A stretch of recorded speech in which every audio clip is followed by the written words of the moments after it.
ദൈവത്തോടും ദൈവദാസന്മാരോടും ദൈവമാക്കി വെച്ച പുരോഹിത വർഗത്തോടും മത്സരിച്ച കോരഗ്, ദാഥാൻ, അബീരാം എന്നിവരുടെ കുടുംബങ്ങളെ ഭൂമി വാപിളർന്ന് വിഴുങ്ങുകയും ബാക്കിയുള്ള അവരുടെ കൂട്ടർ തീയാൽ നശിക്കുന്നതും പിന്നെ ബാക്കിയുള്ളവർ വാതകളാൽ നശിക്കപ്പെടുന്നതും അങ്ങനെ 3 വിധത്തിലുള്ള ന്യായവിധിയാൽ മത്സരികൾ നശിക്കുന്നത് പറയുന്ന അധ്യായമാണ് 16-ാം അധ്യായം.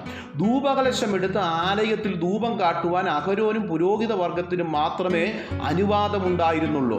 കോരഗും കൂട്ടരും അതും ചെയ്തപ്പോൾ ദൈവകോപം അവരുടെ മേൽ വന്നു. അവർ ഭൂമിയിൽ നിന്ന് തുടച്ചു നീക്കപ്പെട്ടു.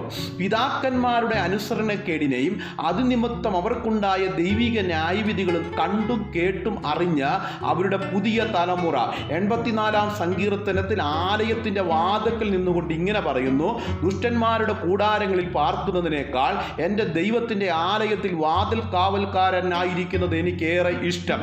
ആലയത്തിൻ്റെ പ്രാകാരത്തിൽ മത്സരികളായിരുന്ന പിതാക്കന്മാരിൽ നിന്ന് വ്യത്യസ്തമാണ് പുതിയ തലമുറ.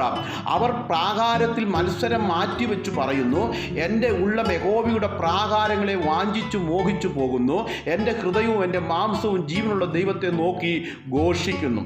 മത്സരം ന്യായവിധി കൊണ്ടുവരുമ്പോൾ മാനസാന്തരം ന്യായവിധിയെ മാറ്റുന്നു. God bless you.